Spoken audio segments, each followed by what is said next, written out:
gay world. Let's give them a round of applause for their courage. Thomas and Marjorie and I will take a few questions from people. Go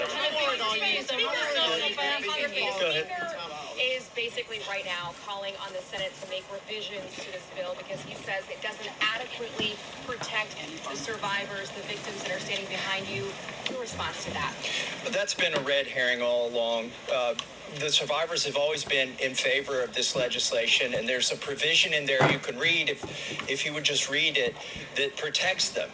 Now, if he wants to offer more protections in the Senate, that's fine with us, but here's the problem. Now we have to vote on it again in the House. And so, as you heard, justice delayed is justice denied. It could be just another delay tactic. But we want to... Is that what you think? That's the motivation from... I think the Speaker wants to save face. He's going to vote for a piece of legislation today that he's disparaged for 4 months. And however he needs to come on board, we want him on board. So we appreciate that. It's a long fight, isn't it? You don't actually need legislation. Go ahead. I wonder, what do you say today to Andrew Mountbatten Windsor, the man formerly known as Prince Andrew? Well, there's becoming a reckoning in Britain that needs to happen in the United States. A prince lost his title.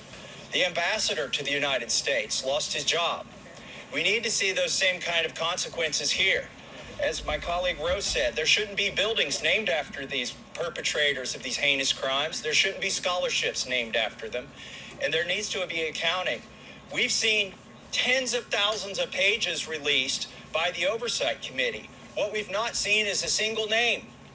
So I implore you to look and see if we have true justice and transparency in here.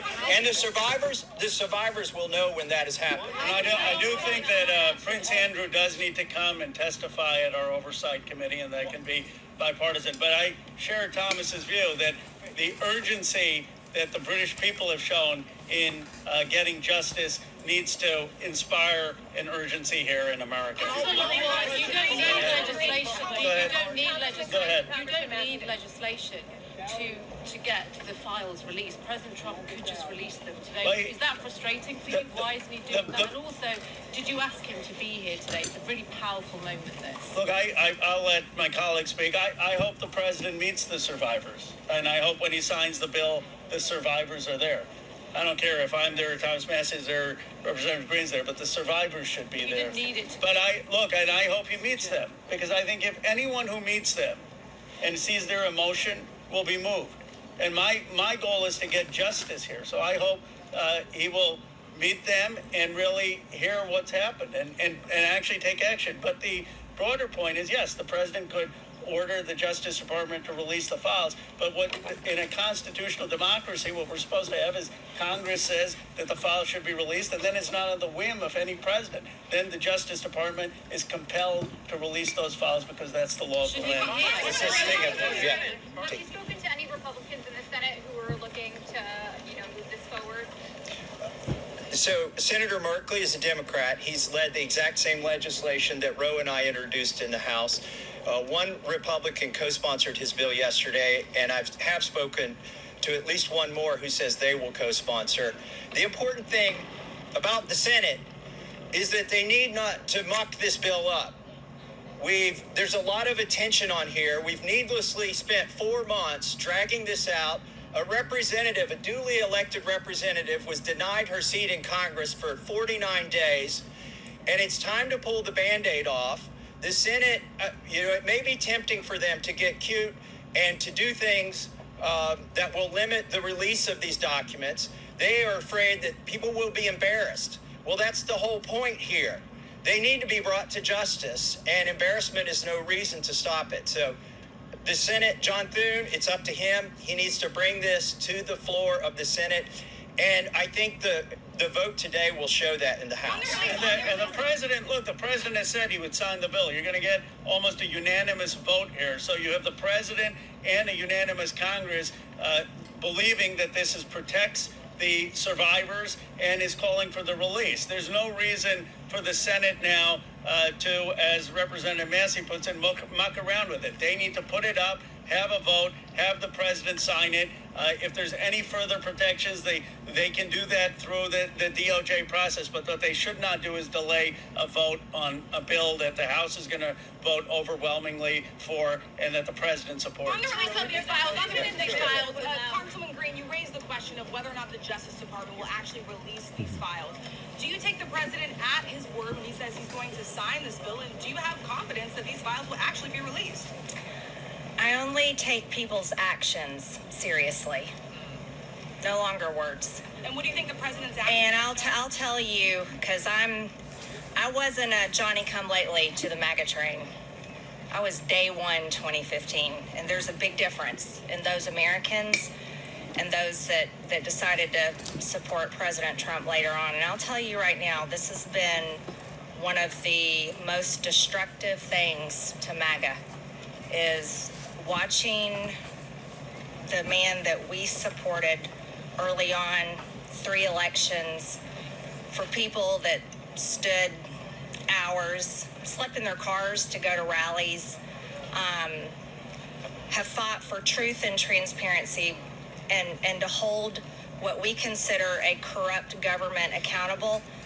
Watching this actually turn into a fight has ripped MAGA apart. And the only thing that will speak to the powerful, courageous women behind me is when action is actually taken to release these files, and the American people won't tolerate any other bullshit. That's where we are today. Thank you. Go ahead. 2 more questions, and then we're around all day. Is this a watershed? How would you sum up today in terms of your battle to get to the truth?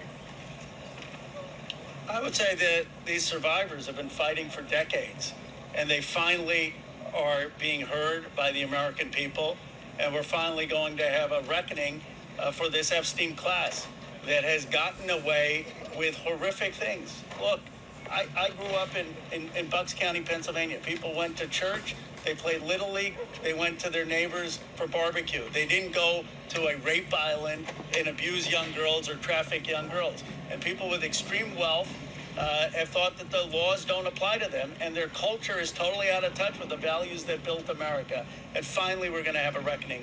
How worried are you? We'll take the lady here. Let me ask you this. You said you wanted this to go straight to the Senate. What message does it send to the survivors behind you if the Senate doesn't act quickly to move this bill forward? Well, they're not here. They're not going to answer questions, so I'll answer a question. I prefer, actually, it goes straight to the president. He can release these files without the Senate acting. Sometimes they take a long time to get things done. The House figured out a way to take 4 months to get this done. I think it's disrespectful to the survivors if they delay this. There's nothing more important than cleaning out the rot in this country. And this is rot, and it's not a partisan issue. And the senators need to get on this. Yes, the economy is important. Yes, international policy is important, but there's nothing more important than getting to this rot and cleaning it out. They should put it at the top of their agenda. There's a provision in the bill already that would allow the DOJ to not release certain information if it would jeopardize an active investigation. And the president just last week ordered his DOJ to conduct an investigation. What makes you think you would actually, if this bill passes, see these files, that the public would see them? There are 1,000 survivors. They can't open enough investigations to cover up everything that's in these files. And yes, it's true they can try to protect a few certain people or a few certain companies, but those investigations will eventually end. And in the meantime, there's not enough investigations to cover up 1,000 different crimes, 1,000 different rapes, 1,000 different sex trafficking instances. And this is not a moot point, even though they are doing that. And once this bill is signed into law, any career official at the DOJ or the FBI who does not comply with the law is at legal risk. It's no longer just up to the president. Look, we could have passed a simple resolution here in the House, and that would have been the end of it. Instead, we chose a very hard path, which is to get legislation, a law passed, which means it has to go through the House, the Senate, and be presented to the president. And that will have the force of law. They will be breaking the law if they do not release these files. Thank you very much. The president has fought so hard. Last question, and then releasing these files. Why do you think he has fought so hard? He could do it now. Why hasn't he done it? I believe he's trying to protect friends and donors. And by the way, these aren't necessarily Republicans. Once you get to $1 billion, you transcend parties. You just assume you can pay off whatever party is in charge of the White House, whatever party is in charge of the House of Representatives. And this is about those kinds of people. I think he's been trying to protect them. And I think it also incriminates our own government. This is a complete and total failure of the justice system, as the survivors have witnessed here today to us. It incriminates the FBI. It incriminates our intelligence agencies. It incriminates police departments in West Palm Beach. And that's what has been protected by this, either willfully or unknowingly, and it's time to end it. And I would agree with Representative Marjorie Taylor Greene that what matters now is just the action. I don't speculate on what politicians' motives are or what's in their heart. The point is the American people have spoken, Congress has spoken, release the files. It's time for justice. Thank you very much. Thank you.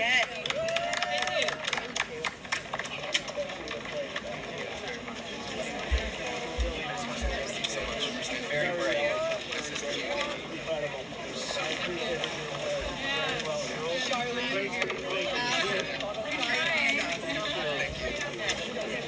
Said bullshit on TV the other day, and I love that you just said bullshit. I was like, oh.